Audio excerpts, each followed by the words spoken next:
Nous nous retrouvons aujourd'hui en plein cœur du département et plus précisément à La Roche-sur-Yon, au sein du quartier des Pyramides.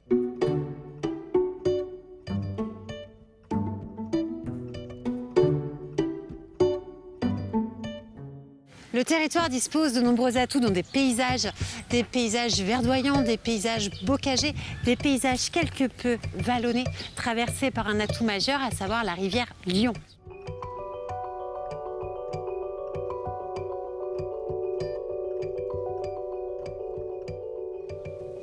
Avançons vite vers la rue des Pyramides pour découvrir une petite pépite chérie par des passionnés. Bienvenue au jardin.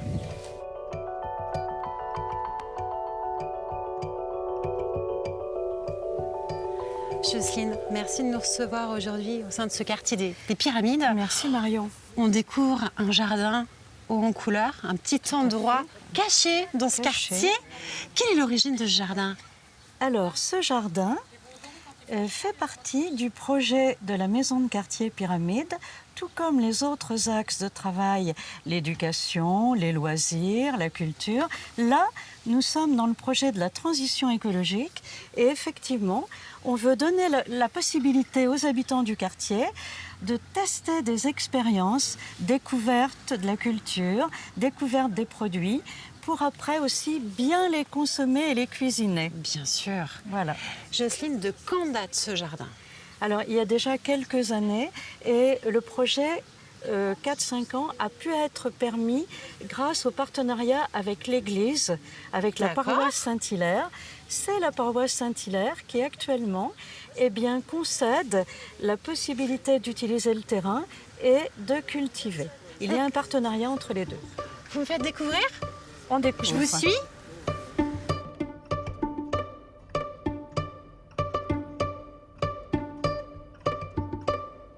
Jocelyne, qui sont toutes ces personnes qui travaillent au jardin? Alors, toutes les personnes que nous voyons sont bénévoles dans le projet de la maison de quartier sur, effectivement, l'expérience du jardin. Et au début de l'expérience, plusieurs se sont fédérés. Mimi, Yveline, André, Awa, les ont retrouvés aussi rapidement pour ce travail collectif. Donc ces gens sont là depuis le départ? Depuis le départ, oui. Donc, et d'autres sont venus. Ce sont eux qui ont permis la création, le développement de son jardin et ce qu'il est aujourd'hui. Oui. Alors Marion, ce qui est quand même extraordinaire, c'est qu'on est sur un espace totalement ouvert et le but du jardin, c'est effectivement d'encourager le passage des habitants et stimuler leur curiosité, leur faire découvrir l'acte de cultiver, mais leur faire découvrir les produits, puisque nous sommes sur un quartier où nous avons plus d'une quarantaine de nationalités différentes et de nombreuses personnes ne connaissent pas les légumes, les fruits, et leur faire connaître les produits, c'est leur permettre de les acheter après dans les différents commerces et surtout les cuisiner, leur apprendre à les cuisiner aussi. C'est là au niveau de la chaîne alimentaire et la chaîne écologique, c'est quelque chose qui est très important. Donc c'est très intéressant quand on vous entend parler, Jocelyne, c'est qu'on voit que ce jardin il porte différentes dimensions. Donc bien sûr, toutes les parties écologiques, environnementales, mais aussi tout l'aspect social. L'aspect social est fondamental d'un quartier aussi pluriel que ce quartier. Oui. Jocelyne, merci beaucoup. Est-ce que vous croyez que l'une de ces personnes accepterait de répondre à nos questions? Moi, je pense que Mimi va répondre aux questions. On va voir Mimi alors? Oui, on va voir Mimi.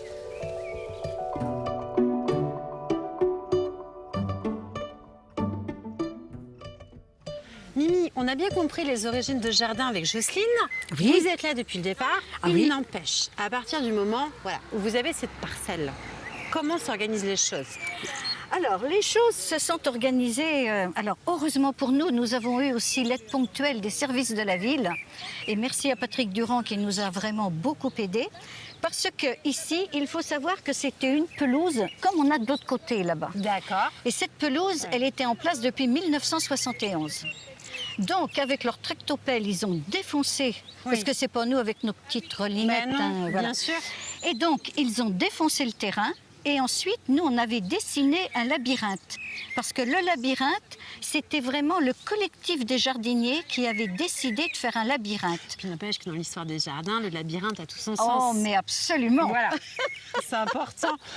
Et la terre était bonne ici? Alors pas du tout. On avait une terre très argileuse Ouais. et c'était dessous un peu les gravats de tout ce qui était construit autour. Donc, on a eu beaucoup de terreau. Alors, ça a été des épisodes brouettes de terreau sur le terrain. Et puis, on a fini par amender vraiment le terrain, la terre. Et puis, aujourd'hui, on a vraiment ce résultat-là. Qui est magnifique. On est dans la 3e année de ce jardin. Et puis, surtout, ce jardin, il est généreux. Ce jardin sait que c'est fait pour donner aux autres. Et donc, de lui-même, il est généreux, ce jardin. Et non seulement il est généreux, mais les gens autour sont généreux. Ouais. On avait besoin de fumier à l'automne dernier, Oui. parce que ça fait du bien au Bien jardin. sûr. Eh bien, figurez-vous que ce sont 3 personnes d'Esnay qui étaient dans une ferme que j'avais rencontré par hasard et qui nous ont apporté du fumier. Et tous les plants que vous voyez là sont des échanges avec d'autres jardins. On nous a donné des poireaux perpétuels, on nous a donné les artichauts qui viennent du jardin de la Cheverrière. Ah, c'est chez M. Champin Mais qu'on oui, a rencontré. mais oui, absolument. Oui, donc en fait, il y a tout un élan de solidarité autour de ce jardin. Complètement. On échange beaucoup aussi avec le jardin de Gauly, qui est également sur le territoire. Et nous avons beaucoup d'échanges. Noël nous a donné des plants de patates douces et nous lui avons donné des poireaux perpétuels. C'est extra. Voilà, on échange C'est beaucoup, extra. beaucoup. Et puis on voit bien finalement, il y a des légumineuses, il y a des fleurs, donc il y a le côté utilitaire, le côté d'agrément de ce Absolument. jardin. On le voulait aussi très fleuri parce que nous sommes ici dans un quartier prioritaire où la vie des gens est souvent triste. Oui. Voilà. Et souvent, ils viennent chercher un petit bouquet de fleurs parce que ça va égayer leur maison. Et on voulait que ce soit beau. Parce que quand on est dans un endroit qui est beau, la vie est tout de suite plus jolie. Évidemment. Et C'est nous évident. écoutons beaucoup les gens. Et c'est important. Et justement, au bout de 3 ans finalement Oui. de vie sur ce jardin, vous avez eu le retour des gens. Ah oui. Quel est votre plus beau souvenir, vous, Michel? Alors, quel est le plus beau souvenir? Ça, je ne sais pas, parce qu'il y en a eu plein. beaucoup. Il y en a plein des beaux souvenirs. Je ne sais pas. J'aurais dû y réfléchir avant, mais je crois que c'est tous les jours plein de beaux Les sourires, souvenirs. peut-être, Oh, tout mais oui, simplement. mais oui. Sourire des enfants, Il y sourire a- des parents. Alors, les enfants, c'est pourquoi on a beaucoup de fraisiers, parce que c'est devenu un but de promenade pour les parents le soir avec les enfants. Et quelle joie de ramasser les fraises. sûr. Alors, nous, on ramasse les bien mûrs qui sont rouges de tous les Oui. côtés et on laisse les autres pour les Pour les enfants. petits. Oui, Ça, oui, oui. c'est extraordinaire. Et puis, on a beaucoup de légumes perpétuels parce que comme on doit donner aux habitants, il faut qu'on ait des cultures pérennes. Et je ne sais pas si vous connaissez la roquette marocaine. Du tout. Ah, alors je vais vous emmener voir la roquette marocaine.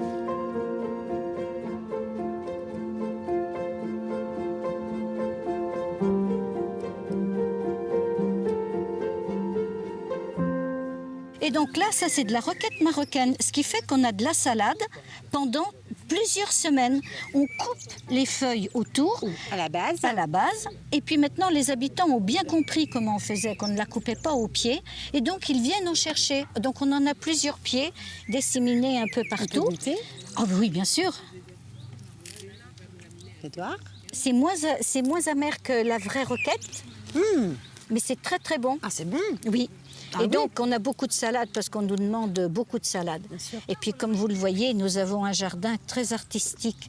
Souvent, on se dit que si Monet était là, il poserait son chevalet. D'ailleurs, on le soupçonne de venir la nuit et de peindre notre jardin. Ça, j'en suis sûre. Alors justement, parce que c'est il est magnifique ce jardin. Est-ce qu'à l'origine, il y a un paysagiste qui est venu vous aider? Oh, ben non. Mais non, c'est vous, Marion. Bien évidemment, mais non, mais je pose la question. Un paysagiste chez nous? Mais non, non, non. C'est vous? Les paysagistes, André, Bernadette, Simon, Awa, Yveline, moi un petit peu aussi. Hein. Alors, on vient de parler d'Yveline. Est-ce que Mais vous oui. croyez qu'elle accepterait de répondre à nos questions, Yveline, oh, mais j'espère bien qu'elle va répondre à vos questions.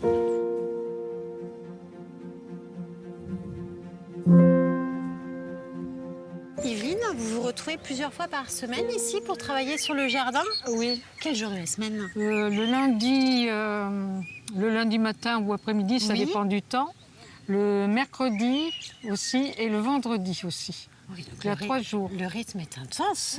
Oui, ça veut dire qu'on n'est pas obligé de venir tout en même temps. Non, Et comme ça, il y a quelqu'un chaque jour, il y a quelqu'un pour c'est extra. arroser, pour planter, pour Arracher, couper. oui, et hop. admirer, voir les petites enfin les Ben insectes. oui, les petites bestioles se balader. Là, on n'a pas trop de coccinelles encore, mais ça viendra en été. On a des bourdons, plein de petites bêtes, et puis c'est agréable à regarder. Hein. Justement, parce que Mimi nous a dit que vous étiez la spécialiste des fleurs. Quelles fleurs avez-vous voulu, vous, intégrer à ce jardin? Quelles fleurs pour vous étaient importantes? Toutes les fleurs sont importantes. Bien Il y en sûr. a déjà qui étaient d'office, les pavots de Californie, Oui. qui étaient avec la terre, les oreilles de lapin, les marguerites, les Les valérianes, valérianes. les posémons, là, ça. Juste ici. Tout est important dans le jardin. Hein. Est-ce que ce jardin vous a apporté des surprises? C'est-à-dire des fleurs que vous avez vues pousser? Oui, il y en a des fois qu'on a planté, puis il y en a qui poussent toutes seules, qui reviennent après. Moi, j'aime beaucoup les œillets de poète. Bien sûr. Bon, on avait des zinnias, on va en replanter. Ah, donc il y a plein de projets. Oui, plein Il y a de plein de projets. Dites-moi, Yveline, Mimi nous a également parlé d'un monsieur qui travaille beaucoup sur ce jardin. André, c'est ça? Oui, Est-ce que vous croyez qu'André accepterait de nous rencontrer? il faut lui demander. On va lui demander tranquillement. Oui, Alors, on va essayer de la madouer. Oui. On y va.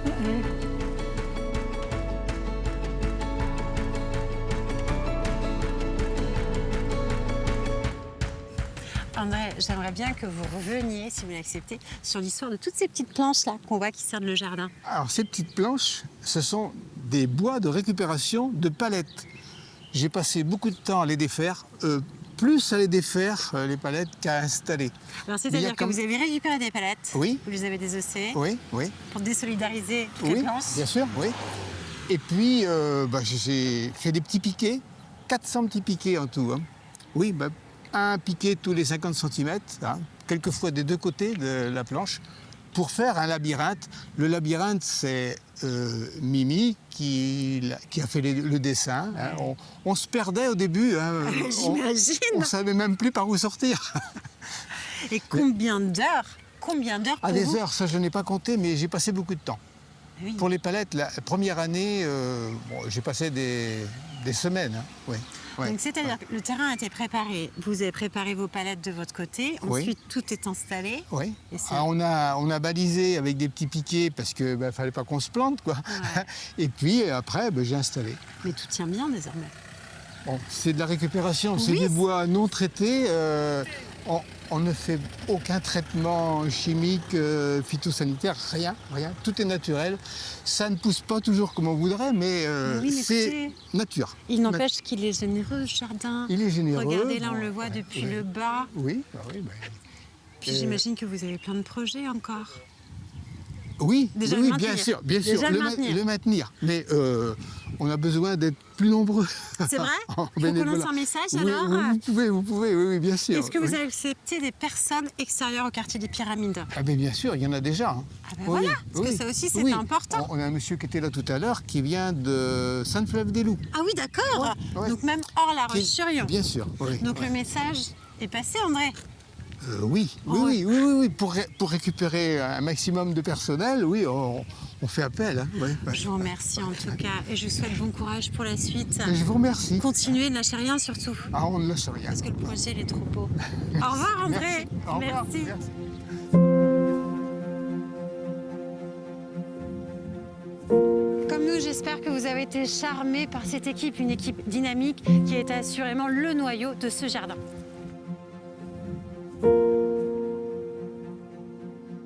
Partez vite découvrir ce jardin des Pyramides et moi je vous donne rendez-vous prochainement pour un nouveau numéro de Bienvenue au Jardin.